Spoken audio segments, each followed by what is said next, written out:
Pride and Prejudice bab 9. Elizabeth menghabiskan sebagian besar malam di kamar kakaknya.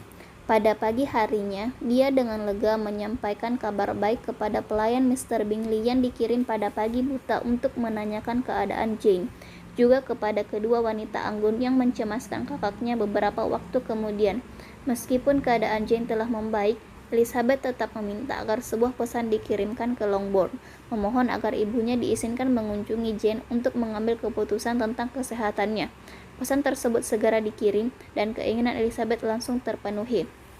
Mrs. Bennet beserta kedua putri termudanya tiba di Netherfield segera setelah sarapan keluarga.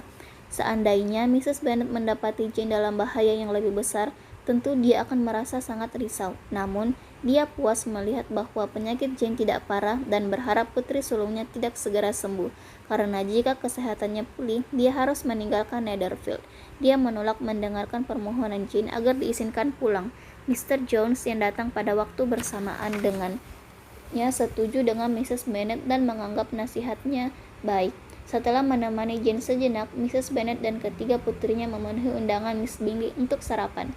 Mr. Bingley menyambut mereka dengan harapan Mrs. Bennet tidak mendapati putri sulungnya dalam keadaan yang lebih buruk daripada yang disangkanya.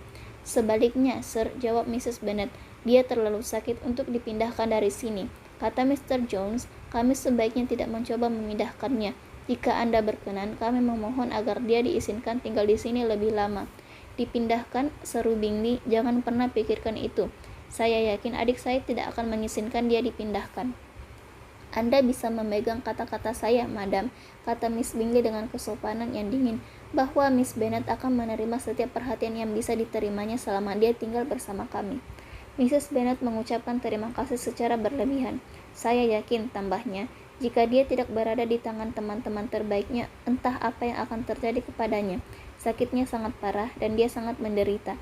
Meskipun dia memiliki kesabaran terbesar di dunia yang selamanya menjadi sifatnya, karena dia adalah gadis paling lemah lembut yang saya kenal. Saya seringkali mengatakan kepada anak-anak saya yang lain bahwa mereka tidak ada apa-apanya jika dibandingkan dengan Jane. Ruangan ini indah sekali, Mr. Bingley, dan jalan batu di luar juga indah. Menurut saya, tidak ada tempat lain di daerah ini yang seindah Netherfield. Saya harap Anda tidak akan buru-buru meninggalkannya meskipun masa sewa Anda di sini hanya sebentar." "Saya selalu melakukan segala sesuatu dengan buru-buru," jawab Bingley, "dan karena itulah seandainya saya telah memutuskan untuk meninggalkan Netherfield, saya tentu akan melakukannya dalam waktu 5 menit saja. Namun untuk saat ini, saya merasa cukup betah di sini." "Itu tepat seperti yang kuduga tentangmu," kata Elizabeth. "Kau sudah mulai memahamiku, bukan?" seru Bingley menatap Elizabeth. "Oh ya, aku sangat memahamimu. Aku berharap bisa menganggapnya sebagai pujian, tapi aku merasa menjadi orang yang menyedihkan karena kau bisa dengan mudah membaca diriku. Memang begitulah adanya, bukan berarti sifat yang lebih dalam dan rumit akan lebih sulit dibaca. Lizzie," tukas Mrs. Bennet, "ingatlah siapa dirimu, dan jangan bertingkah lancang seperti di rumahmu sendiri begitu." "Aku baru tahu," Bingley cepat-cepat melanjutkan, "bahwa kau bisa membaca sifat orang lain. Mempelajari tentang hal itu tentu menyenangkan." "Ya, tapi sifat yang rumitlah yang paling menarik, membacanya lebih menantang." "Daerah pedesaan," kata Darcy, "secara umum hanya menawarkan sedikit subjek pembelajaran. Di lingkungan desa, jenis masyarakatnya terbatas dan kurang bervariasi. Tetapi manusia punya sangat banyak sifat, sehingga akan selalu ada yang bisa dipelajari dari mereka." "Ya, benar," seru Mrs. Bennet yang tersinggung oleh cara Mr. Darcy menyebut daerah pedesaan. "Saya bisa meyakinkan Anda bahwa kegiatan di desa sama banyaknya dengan di kota." Semua orang terkejut, dan Darcy setelah menatap Mrs. Bennet sejenak, berpaling tanpa mengatakan apa-apa. Mrs. Bennet yang menganggap dirinya menang meneruskan kejayaannya. "Menurut saya, tidak banyak kelebihan London daripada wilayah pedesaan, kecuali toko-toko dan tempat-tempat umumnya. Desa jauh lebih menyenangkan, bukan begitu, Mr. Bingley?" "Ketika saya berada di desa," jawabnya, "saya tidak pernah berkeinginan meninggalkannya, dan hal yang lebih sama terjadi saat saya berada di kota. Kota dan desa memiliki kelebihannya masing-masing, dan saya sama senangnya berada di keduanya." "Ah, itu karena kamu berbaik hati." Tapi pria itu, Mrs. Bennet menatap Darcy, sepertinya menganggap desa sebagai sesuatu yang tidak berarti. "Mama salah mengerti," kata Elizabeth, malu menanggapi tingkah ibunya. Mama salah memahami perkataan Mr. Darcy. Dia hanya bermaksud mengatakan bahwa jenis orang yang bisa ditemui di kota lebih banyak daripada di desa, dan Mama harus mengakui bahwa itu benar. Tentu saja sayangku, tidak ada yang mengatakan kalau itu salah. Tapi, tentang tidak bertemu banyak orang di desa itu, aku yakin itu salah. Aku pernah makan malam dengan 24 keluarga di sini. Demi menjaga perasaan Elizabeth, Bingley menahan ekspresi wajahnya. Kedua saudarinya yang tidak sepakat dirinya melirik Mr. Darcy dan tersenyum penuh arti. Elizabeth yang mencari topik pembicaraan lain untuk mengalihkan pikiran ibunya, menanyakan apakah Charlotte Lucas datang ke Longbourn selama dia pergi. Ya, dia datang kemarin bersama ayahnya. Sir William adalah seorang pria terhormat, bukan begitu, Mr. Bingley? Seorang pria berselera tinggi, sangat santun dan luwes. Beliau selalu bisa memulai pembicaraan dengan semua orang. Menurut saya itulah yang disebut perangai yang baik, dan orang-orang yang menganggap dirinya sendiri sangat penting dan tidak pernah membuka mulut salah tentang hal ini. Apakah Charlotte makan malam bersama kalian? Tidak, dia pulang. Sepertinya dia harus membuat penganan. Sedangkan saya, Mr. Bingley, saya selalu menyuruh para pelayan melakukan pekerjaan mereka. Putri-putri saya dibesarkan dengan cara yang sangat berbeda. Tapi, semua orang berhak menentukan jalan hidup mereka sendiri.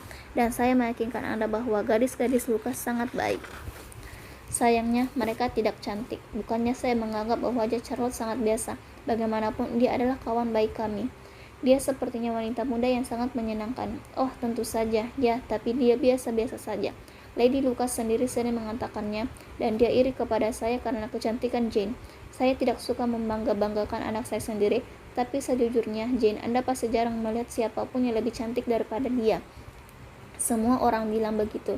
Saya tidak mempercayai pandangan saya sendiri. Waktu dia masih berumur 15 tahun, ada seorang pria di kota di dekat kediaman keluarga saudara saya Gardiner yang jatuh cinta setengah mati kepadanya. Sampai-sampai ipar saya yakin dia akan menyampaikan lamaran sebelum kami pulang. Tapi ternyata pria itu tidak melamar. Mungkin menurutnya Jane masih terlalu muda. Meskipun begitu, dia menulis puisi untuk Jane, dan sungguh indah puisi itu. Dan berakhirlah cintanya, kata Elizabeth dengan kesal. Menurutku banyak orang yang akan melakukan hal yang sama. Entah siapa yang pertama kali menyadari bahwa puisi efektif untuk memupuskan cinta. Aku pernah beranggapan bahwa puisi adalah gizi bagi cinta, kata Darcy. Cinta yang kuat dan sehat mungkin. Semuanya bisa memberikan gizi bagi sesuatu yang sudah kuat sejak awal.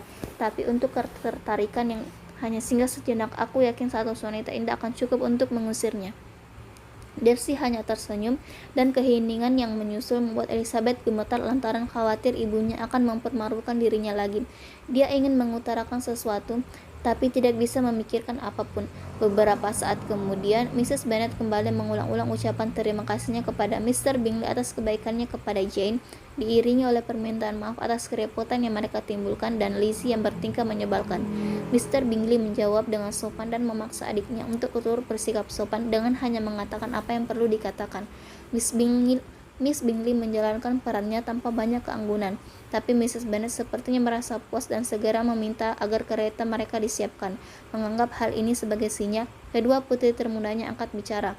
Kedua gadis itu telah saling berbisik sejak mereka tiba di Netherfield, dan hasilnya adalah si bungsu mencecar Mr. Bingley mengenai janjinya untuk menyelenggarakan pesta dansa di Netherfield. Lydia adalah seorang gadis bongsor berumur 15 tahun dengan kulit merona dan wajah jenaka, putri kesayangan ibunya yang telah bersikeras membawanya ke acara umum pada usia dini. Dia memiliki semangat menggebu-gebu dan sikap percaya diri yang semakin meningkat seiring pergaulannya dengan para prajurit yang menjadi teman makan malam pamannya. Karena itulah dia bisa mengingatkan Mr. Bingley dengan sikap yakin dan mendadak, dan menambahkan bahwa akan sangat memalukan jika dia melanggar janjinya. Jawaban Mr. Bingley atas serangan mendadak ini terdengar merdu di telinga Mrs. Bennet. Yakinlah bahwa aku sepenuhnya siap untuk memenuhi janjiku, dan jika kakakmu sudah sembuh, kau sendirilah yang akan menentukan tanggal yang tepat untuk pesta dansa itu. Tapi jangan berpesta selama dia masih sakit. Lydia menunjukkan bahwa dirinya puas. Oh ya, akan jauh lebih baik jika kita menanti Jane sembuh. Dan pada saat ini tuh kemungkinan besar Kapten Carter telah tiba di Meryton lagi, dan karena kau sudah menyelenggarakan pesta dansa, dia menambahkan, aku akan membujuknya untuk menyelenggarakan pesta dansa lain. Aku akan mengatakan kepada Colonel Forster bahwa akan memalukan jika dia diam saja. Mrs. Bennet dan kedua putrinya pulang, dan Elizabeth langsung kembali menemani Jane membiarkan perilakunya dan keluarganya menjadi topik pembicaraan kedua saudari Mr. Bingley dan Mr. Darcy. Mr. Darcy bagaimanapun berusaha untuk tidak menanggapi, meskipun Miss Bingley menyindirnya dengan berkali-kali menyebut tentang sepasang mata indah.